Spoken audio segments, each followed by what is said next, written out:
소개하는 내용이죠. 저희 러브코 원주민 선교에 계속 참여했던 우리 연세대 출신의 이모 PD 형제가 몇 년 전부터 인간극장의 PD가 돼서 작품들을 계속 찍어 올리고 있어요. 저도 가끔 보는데요. 왜 그 프로그램이 멈추지 않고 계속 상영될 수 있을까를 생각해 보았습니다. 많은 프로그램들이 그쵸? 인기가 없으면 금방 닫잖아요. 그런데 시청률 이게 굉장히 민감한 건데 우리 이 감독님 와 계셨으니까 뭐 아마 피가 마른다 할 정도로 방송국에서는 그게 문제죠. 그런데 왜 이렇게 최장수 프로그램이 되고 있을까 생각해 봤는데 방금 말씀드렸던 것처럼 휴먼 스토리, 휴먼 다큐이기 때문은 아닌가라는 생각을 많이 해봅니다. 치열하고 각박한 삶 속에서도 끈끈한 인간미를 보여주고 있기 때문이라는 생각이에요. 그래서 힘들고 어려워도 살맛이 나고 사람의 향취가, 사람의 향기가 느껴지기 때문에 그 프로그램이 여전히 시청률을 유지할 수 있는 건 아닌가 하는 생각을 합니다. 여러분, 오늘 성경 본문은 우리가 너무나 잘 알고 있는 본문이에요. 사도 바울이 동역자였던 바나바하고 함께 1차 전도 여행을 소아시아로 다녀옵니다. 오늘날 터키 지역이죠. 다녀오고 난 뒤에 예루살렘 공의회를 통해서 하나님이 유대인만이 아니라 이제는 이방인들도 하나님의 자녀로 선택하셨다라고 하는 사실을 재확인을 받아요. 그래서 이 기쁜 소식을 방금 복음을 전하고 왔던 1차 전도형 지역이었던 소아시아에 있는 새로 믿은 이 이방인 그리스도인들에게 전하기 위해서 2차 전도 여행을 가기로 하면서 발생된 문제가 오늘 본문의 내용이죠. 갈등의 문제가 발생했어요. 왜 이 갈등의 문제가 발생했는가? 1차 전도 여행 때 함께 동행했던 바나바의 조카였고, 그리고 우리도 잘 알고 있는 초대교회가 발생되었던 바로 다락방, 그렇죠? 120 성도들이 모여서 성령이 오기를 기다렸던 바로 그 다락방 집 주인의 아들이었던 이 마가 요한이라고 하는 이 마가를 데려갈 것인지 말 것인지에 대한 바울과 바나바의 의견 차이 때문에 그랬어요. 밤빌리아에서 왜 그랬는지 알 수 없지만 이 사도 바울 함께 동행을 했던 1차 전도여행에 동행했던 이 마가가 전도를 포기하고 돌아오게 됩니다. 이런 마가를 받아들일 수 없다. 사도 바울은 이런 사람은 데려가서는 안 된다. 근데 바나바는 아니다. 한 번 더 기회를 주자. 아마도 이 바나바는요, 예수를 핍박하다가 사도가 된 이 바울, 처음에는 다른 제자들이 사울의 변화된 이 사울을 받아들이지 못했어요. 그런데 그때 바나바가 나서서 설득을 하죠. 변했다, 이 사람. 예수를 핍박하고 예수 믿는 사람들을 잡아 죽였던 그 사울이 아니다. 이제 이 사람은 거듭났고 예수님으로부터 소명을 받은 새로운 사람이다. 그래서 설득해가지고, 그쵸, 사울이 바울이 되고요, 사도가 될 수 있었던 것이에요. 그것을 아마도 생각하면서 바울도 부족하지만, 연약하지만, 문제가 많았지만 이 마가를 용서할 수 있다고 믿었던 것 같아요. 그런데 기대와는 달랐습니다. 이 문제 때문에 결국은 두 사람이 갈라지고 맙니다. 자, 오늘 성경 본문 39절로 돌아가 보시면 이 문제가 얼마나 심각했는지 성경은 이렇게 표현하고 있어요. 자, 39절 같이 한번 읽죠. 서로 심히 다투어 피차 갈라서니 바나바는 마가를 데리고 배 타고 구브로로 가고 바울은 실라를 택한 후에 형제들에게 주의 은혜에 부탁함을 받고 떠났다. 여기 보면 서로 그냥 말싸움 정도 한 게 아닌 것 같아요. 그렇다고 주먹 싸움을 했느냐? 물론 그러진 않았겠죠. 근데 여기 표현하는 단어가 보니까 서로 심히 다투었다는 거예요. 그냥 의견이 이러니까 안 돼, 돼 이렇게 논쟁이 오고 간 게 아니라 심히 다투었어요. 주장이 팽팽했다는 거죠. 결국은 어떻게 됩니까? 갈라섰다는 거예요. 갈라섰어. 바울 그러면 바나바거든요. 안디옥 교회 지도자들 중에. 그렇잖아요. 그래서 지도자들 중에서도 으뜸인 사람들 아닙니까? 성령께서 이들을 택하셨을 때는 이들의 소위 말하면 이 동역, 팀워크가 기가 막혔던 거였던 거예요. 그러니까 두 사람이 1차 전도행 때 간 거 아닙니까? 근데 이 두 사람이 결국은 헤어졌다는 거예요. 결별했다는 거예요. 그래서 바나바는 생질, 즉 조카였던 마가를 다시 기회를 주기 위해서 데리고 배를 타고 바로 건너편 섬에 있는 구브로, 오늘날의 사이프러스죠. 사이프러스 섬으로 갑니다. 그곳이 바나바의 고향이기도 하죠. 바울은 신라를 택한 후에 그리고 원래 1차 전도여행 때 복음을 전했던 수리아와 길리기아 지방으로, 소아시아로 떠나서 사역을 열심히 했다. 오늘 성경은 그렇게 이야기하고 있어요. 물론 하나님은 이 갈등을 선하게 만드셨습니다. 그래서 복음이 다른 곳에도 더 효과적으로 전해지게 만드셨어요. 나중에 우리가 사도 바울의 서신을 읽어보면 훗날 바울도 결국은 이 마가를 어떻게 하느냐면 용서하게 되죠. 용서하게 돼요. 부족하고 미성숙했던 이 마가, 나중에는 바울이 이 마가를 용서를 하게 됩니다. 여러분, 그렇다면 오늘 본문을 우리가 좀 다른 각도에서 좀 보고 싶어요. 왜 사도 바울은 마가를 받아들일 수 없었느냐라고 하는 거예요. 왜 사도 바울은 마가를 용납할 수 없었을까요? 뭐 사람이 일하다 보면 그럴 수도 있잖아요. 여기서 우리는 첫 번째 사실을 발견하게 됩니다. 그게 뭐냐면 바울의 소위 말하면 그 성품, 바울의 그 가지고 있는 그의 장점이에요. 근데 또 그게 단점이기도 한데 그게 바나바와 달라서 그래요. 바울은 목표 중심의 사람이었어요. 여러분, 목표 중심의 사람은 일을 소중히 여깁니다. 그래서 일 중심적인 사람이 돼요. 그래서 책임이 없는 사람은 같이 하기가 굉장히 힘든 거예요. 그런 사람들은 용납하기가 쉽지가 않아요. 이 일 중심의 사람, 바울의 눈에 마가는요, 어떻게 보면 사명의식이 없다, 사명감이 없다, 책임감이 없다, 저렇게 무책임할 수 있나? 이렇게 느껴졌을 거예요. 여러분, 물론 바울이 바라본 마가가 틀린 건 아니에요. 그때의 마가는 아직 성숙하지 못했습니다. 나중에는 이런 연단의 과정을 거쳐서, 그렇죠? 마가도 성숙해져요. 그래서 베드로의 동역자가 되고요. 베드로의 권유에 의해서 우리가 잘 알고 있는 마가복음을 기록하게 됩니다. 그러나 초기에 이 마가는 굉장히 연약하고 그리고 책임의식이나 사명의식이 좀 부족했던 것 같아요. 그래도 목격을 했잖아요. 120명 성도들이 자기 집에, 자기 다락방에 모여서 성령이 임했고, 그때 아마 더 어렸을 때겠죠. 그런데 그 초대교회가 형성되게 된 모든 것들을 옆에서 지켜보았어요. 그러니까 데려갔죠, 1차 전도여행 때. 그런데도 어떤 일 때문인지 모르지만 전도여행이 오늘날과 같지 않았겠죠. 교통도 힘들고, 그렇죠? 죽음의 고비가 수차례 사도 바울이 기록한 거에 보면 박해도 심하고 또 질병도 창궐했을 거고, 오늘날과 같이 코로나 바이러스처럼 이런 것들을 목격하고 또 배를 오래 타고 다니는 항해 선교가 예정 중에 많았기 때문에 아마도 육체도 굉장히 연약해졌을 수도 있어요. 하여간 마가는 아직 성숙하지 못했어요. 여러분, 목표 중심의 사람이 있기 때문에 어떤 중요하고 힘든 일들이 사실은 성취가 되는 거예요. 목표 중심의 사람이 필요 없다고 이야기하지 않습니다. 목표 중심의 사람이 있기 때문에요, 나라가 돼요. 그렇죠? 교회가 됩니다. 그렇죠? 아멘들을 할 때까지 하는 거예요, 제가. 그런 사람이 없으면 그렇잖아요. 이 많은 공동체 사람들을 어디로 끌고 가겠어요? 그러나 목표가 전부고 그 목표를 위해서는 사람을 희생해도 좋다고 생각한다면 이것은 굉장히 무서운 문제가 됩니다. 그게 공산주의의 문제 아닙니까?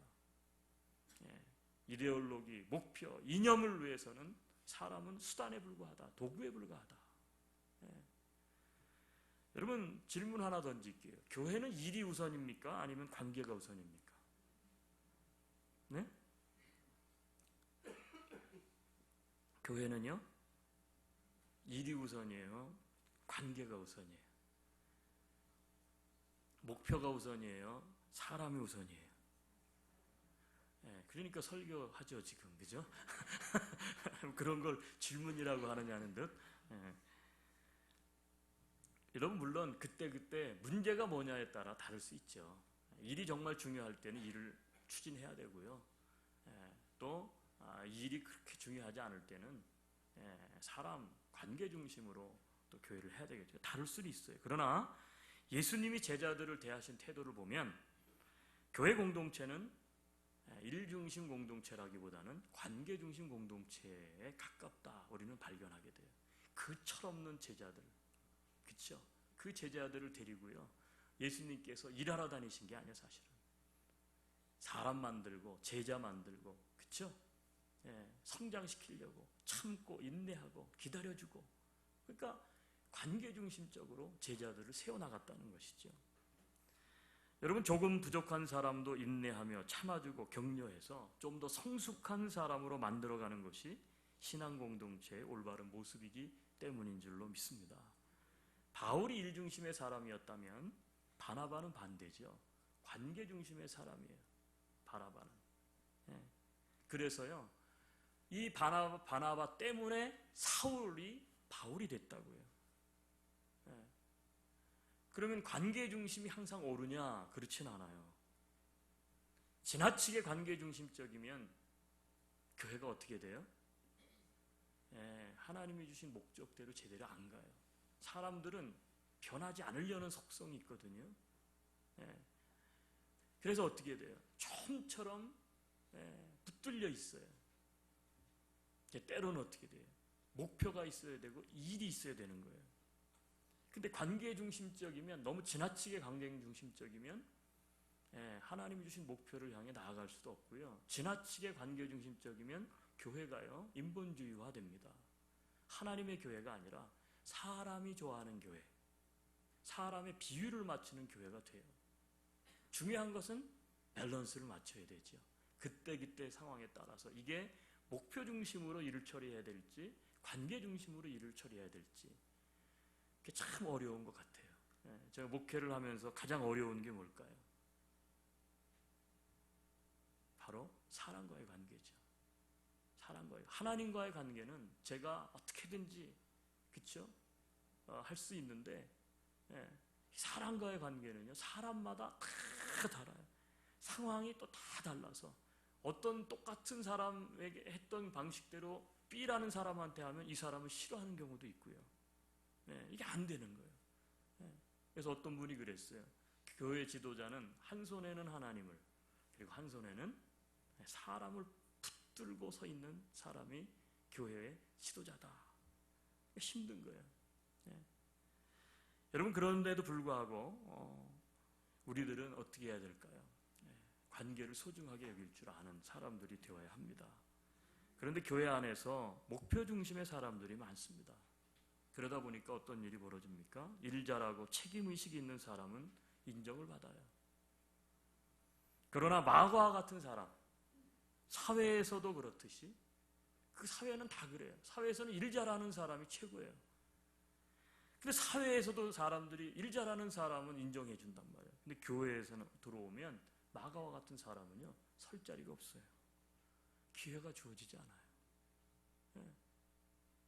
오늘 마가는 기회를 잃어버렸어요. 물론 나중에는 합력해서 선을 이루시는 하나님의 역사를 경험했지만, 여러분, 목표 중심의 사람 못지않게 공동체를 딱딱하게 만드는 또 다른 유형의 사람이 있는데, 바로 어떤 사람이냐?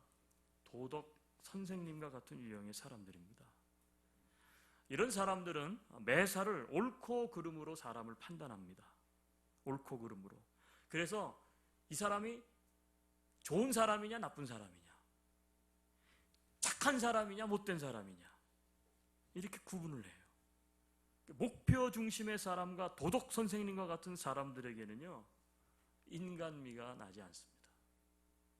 예, 사람 냄새가 없어요. 한마디로 말하면 사람은 신이 아닙니다. 저를 비롯해서 우리 여기 계신 모든 성도님들은 신이 아니에요. 예, 신이 아니라는 얘기는 어떤 의미를 가지고 있습니까? 때론 실수도 있고 때로는요 추악한 죄의 냄새도 나는 거예요. 예. 그러나 교회는 복음 공동체입니다. 복음의 핵심은 뭐예요? 나 같은 죄인도 예수님이 은혜로 용서해 주셨다는 거 아니에요? 나같이 부족한 사람도 하나님이 사랑하여 주신다는 거 아니에요? 예? 내가 준비됐기 때문에 사랑받을 만한 하기 때문에 하나님이 나를 사랑하는 것이 아니죠. 이게 복음의 핵심이라고요. 그럼 교회는 복음 공동체예요. 예. 예수님이 창기와 세리 당시에 죄인 취급받았던 사람들과 어울린다고요. 예수님을 끝까지 따라다니면서 비난했던 사람들이 있어요. 누굽니까? 율법주의자들이에요. 율법주의자. 예. 율법주의자들이 예수님에게 왜 죄인들과 함께 먹고 마시느냐?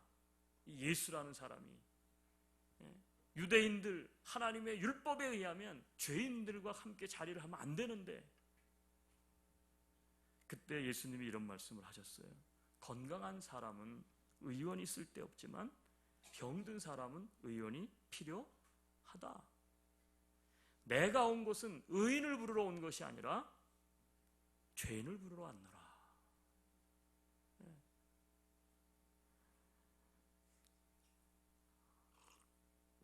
처음부터 다시 가야 될 것 같아요.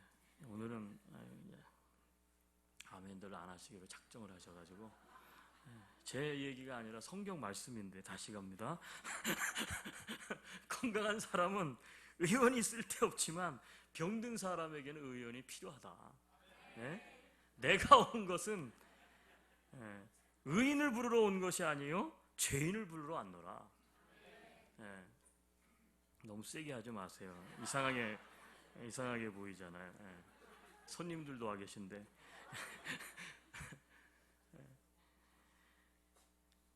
여러분 율법주의자 정신을 가진 사람들, 자칭 의인의 자리에 앉아서 판단하고 정죄하는 사람들이 오늘날 교회 안에 중직자들이 많습니다. 교회가요 은혜가 없어요. 은혜가 복음이 없어요. 용서가 없어요. 교회가요 마치 도덕 선생님들만 가득 차 있어서 부족하고 연약한 사람들이 다시 돌아올 수 있는 기회가 없어요. 교회 안에 공간이 없어요.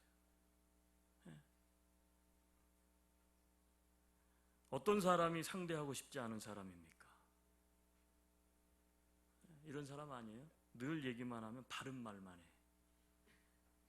늘 얘기하면 야 그거 아니야 그거 아니야. 자꾸 자기를 가르치려고 그래. 여러분 이런 사람은 도덕 선생님이죠.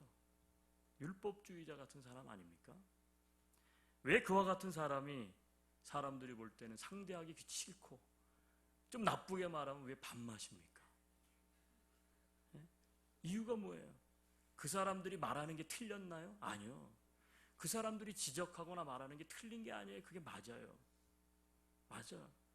근데 정말 우리들이 필요로 하는 건 뭐예요?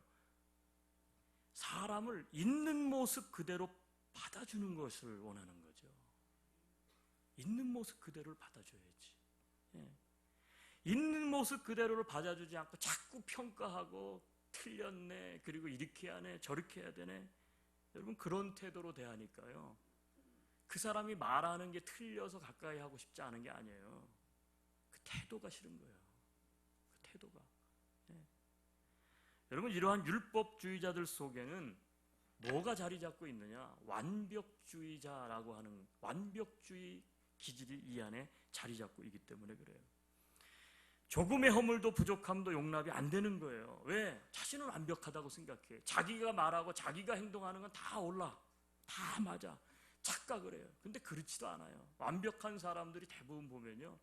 이율배반적일 때가 참 많아요. 예. 근데 자기는 그걸 몰라. 이런 사람들을 가리켜서 뭐라 그래요? 옆 사람 보면서 똑똑한 바보입니다. 똑똑한 바보예요. 똑똑한 바보. 다른 사람 다 알아 지금. 근데 자기는 몰라. 근데 자기는 굉장히 맞다고 생각하고 자기가 하는 게 다 옳다고 생각을 해.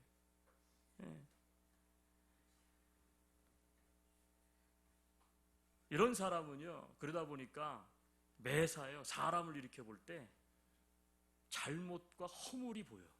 늘 사람들의. 분명히 장점도 있는데 장점을 잘 못 보고 그 사람이 가지고 있는 허물, 단점, 부족함, 이게 자꾸 들어와, 이런 사람들에게는. 근데 여러분, 이런 사람과 함께 있으면 어떻게 돼요? 숨이 막혀요. 완벽주의자인 남편을 만나면 부인은 죽습니다. 진짜 죽어요. 완벽주의자 아내를 만나면요, 남편은요 죽습니다. 그냥 숨이 막혀서. 다방 아가씨가 더 좋습니다. 잔소리 안 하는. 그쵸? 늘 마음에 안 들어. 내 남편이 하는 게 뭐든지 다 마음에 안 들어. 늘 잔소리요. 여러분, 완벽주의자 부모가 가정에 있으면 자녀들이요 정말 죽어납니다. 그 수준을 맞추기 위해서 기를 쓰는데, 여러분, 애들은 뭐예요? 애들은 애들이죠. 그러니까 애들이라고 부르는 거 아니에요. 애들이 어떻게 어른을 따라갑니까? 그 수준은 못 따라가요. 애들은 애들이요. 저도 목회하지만요, 이 목회하는 사람들은 전부 다 이게 대부분 다 완벽주의, 율법주의, 도덕선생 기질이 있어요. 저도 많아요, 그런 게. 많아. 근데 제가 만약에 완벽주의 기질을 그냥 해서 성도분들 이렇게 바라보면요, 여기 150명, 뭐 위에 있는 분까지 200명, 제가 한 사람 한 사람 이렇게 보면요, 참 못마땅해. 제 마음에 드는 사람 한 사람도 없을 거예요. 그러니까 어떻게 돼요? 2년 정도 목회하다가 에이 싫어, 이 교회 수준이 이것밖에 안 돼. 그 딴 데로 가는 거예요.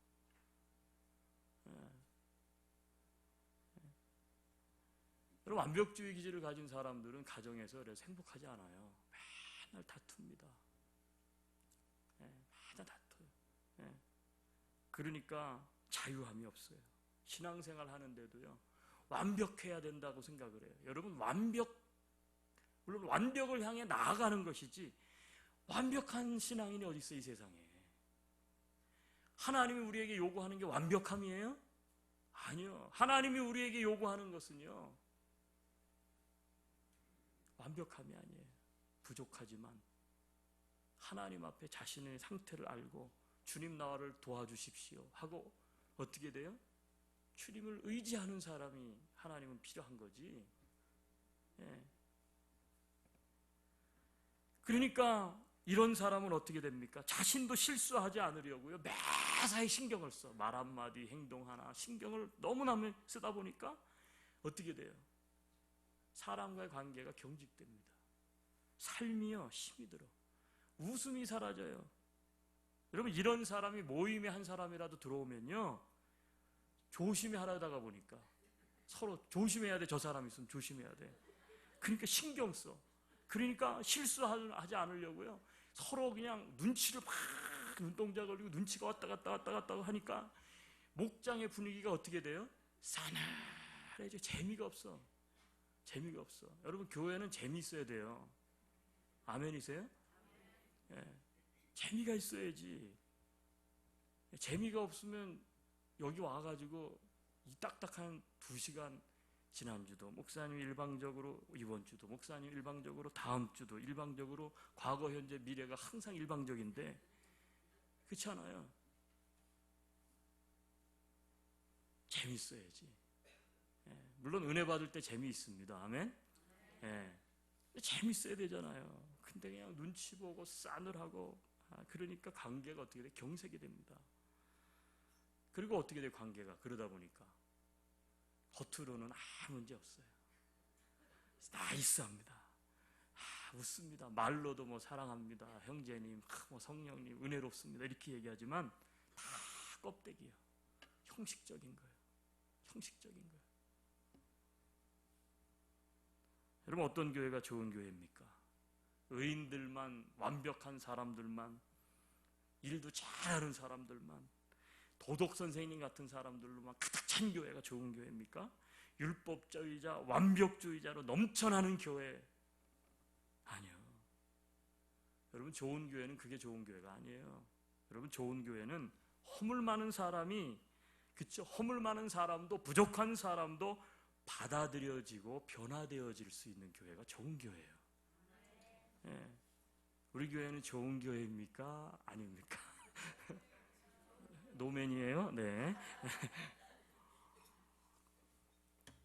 여러분, 조화에는 향기가 없습니다. 그래서 보통 이제 교회에서 꽃꽂이를 할 때 조화는 못 꽂게 하죠. 그렇죠?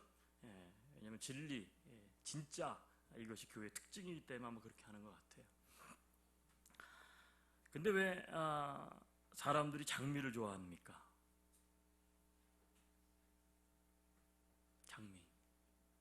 장미는 왜 꽂으세요? 향이 좋죠. 근데 여러분, 장미꽃에는 가시가 있습니다.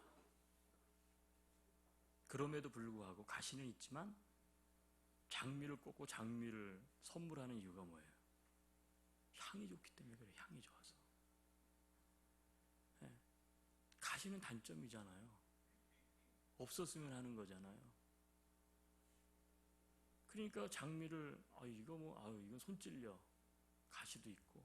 근데 가시를 안 보고요. 향기를 보고 선물하는 거예요. 여러분, 우리는 실수 안 하는 사람, 완벽한 사람, 어떤 일이든 목표를 척척 해내는 사람이 되기 위해 신앙생활하지 않아요. 저도 여러분에게 바라지 않습니다. 조금 나아지는 사람으로 좀 더 현재의 자리에서 다음 자리로 나아갈 수 있도록 모티베이션을 제공하고, 그러니까 뭐 이런 기도 행전 이런 거 하잖아요. 이런 거 왜 해요? 쓸데없이. 우리 현재에서 조금이라도 조금 잘해봅시다. 조금 더 기도의 사람으로. 그런데 목표가 실수 안 하고 완벽하고 어떤 일이든 척척 해내고, 그러기 위해서 우리가 신앙생활하는 게 아니에요.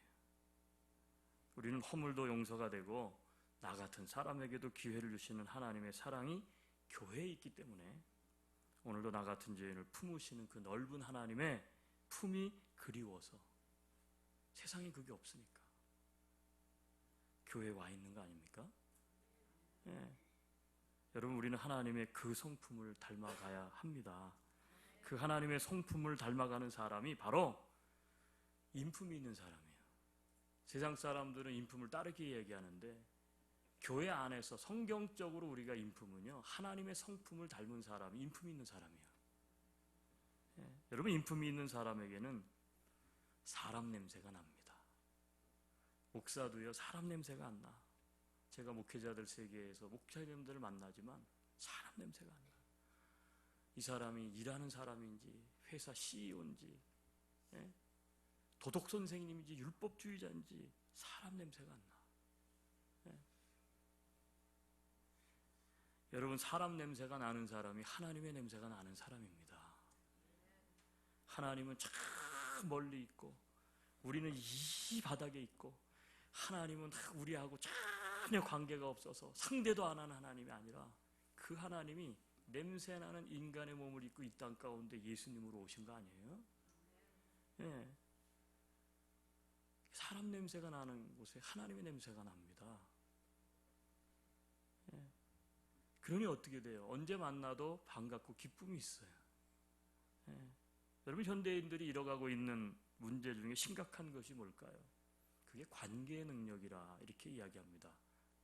우리 사회학자들은 그렇게 얘기해요. 사람과의 관계의 능력을 자꾸 잃어간다는 거예요. 사람이 귀찮고 사람과 함께하는 게 불편함을 느끼는 세상이 되어가고 있다는 거예요. 대인관계가 그러니까 경직됩니다. 이것이 현대인의 가장 무서운 병이라는 거예요.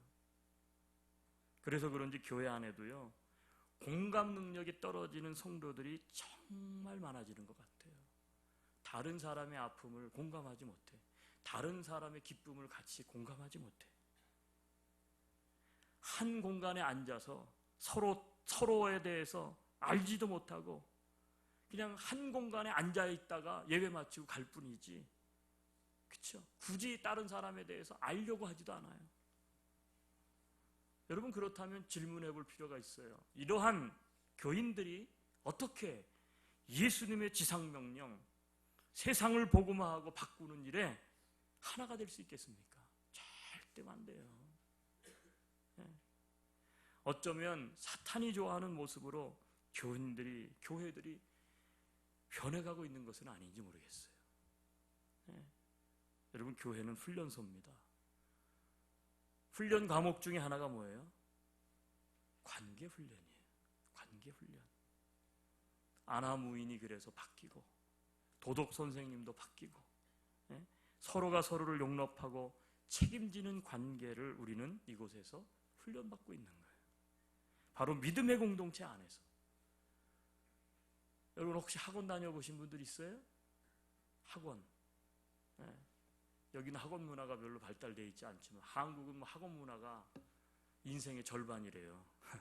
학원 문화가. 이게 무슨 얘기인가 그걸 자세히 봤더니요, 애들이 3살 때부터 학원을 다니기 시작해. 학교 말고 학원. 피아노 과외 해야지, 수영 과외 해야지, 뭐 해야지. 학교를 다니면서 계속해요. 대학교 가기 위해서 또 학원, 수학, 영어, 수능 학원 다녀요. 대학교 다니면서요, 또 회사에서 뭘 쓰는 게 필요해서 자격증 따려고 학원을 다니고요. 심지어 운전면허 학원을 다니죠. 그리고 졸업을 해서 회사를 잡고 제사를 다니는데도 어떻게 돼요? 승진을 해야 되니까 밀려나지 않아요. 스펙을 갖추고 실력을 갖춰야 되니까 영어 학원 다니지, 중국 학원 다니지, 그죠? 계속 학원 다니. 요즘은 노년대학도 다녀야 돼요. 늙어서도. 노년대학까지 학원 다녀가지고 요즘 한국에 학원 잘 되는 학원이 노인들 이거 기계, 최신 기계들 이거 가르쳐주고 막 이런 거 죽을 때까지 학원을 다니는 게 한국이요.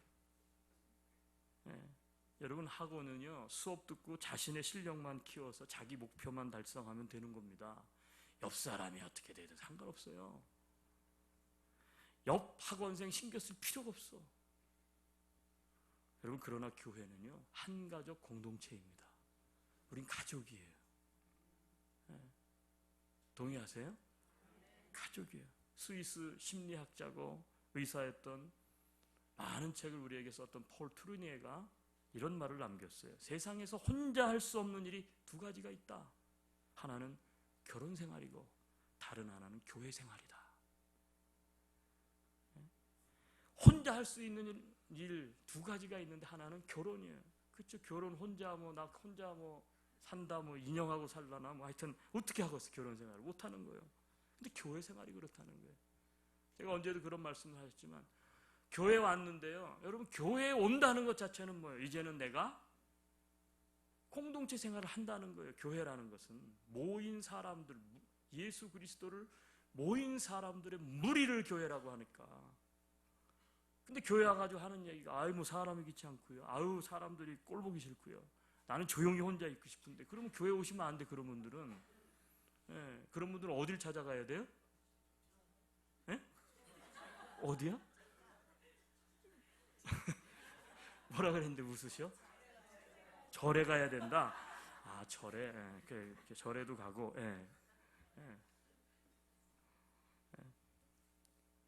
그런 사람들은, 그쵸? 사람들이 없는 곳을 가야죠. 그냥 레이케 가가지고 혼자 낚싯대 들이고 혼자 아침부터 잘 때까지 인생을 낚아야지. 옆에 말 거는 사람도 없고. 여러분, 우리는 흔히 꽃 속에만 향기가 있는 것으로 생각하기 쉽습니다. 그러나 꽃뿐 아니라 나무, 바람, 물, 그리고 사람들 모두가 독특한 자신만의 향기를 가지고 있습니다.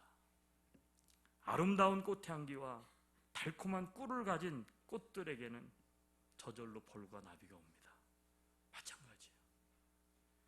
아름답고 향기가 있는 냄새가 나는 사람, 여러분, 사람들이 따라요. 그 사람을 만나고 싶어요. 그 사람과 함께 있으면 스트레스가 해소되고요, 기뻐. 근데 향기가 없는 사람이 있어요. 아까도 말했지만, 목표 중심, 일 중심, 완벽주의, 율법주의, 도덕선 생각 같이 이런 사람 옆에는요 향기가 없어요. 향기가 없어. 향기가 안 나.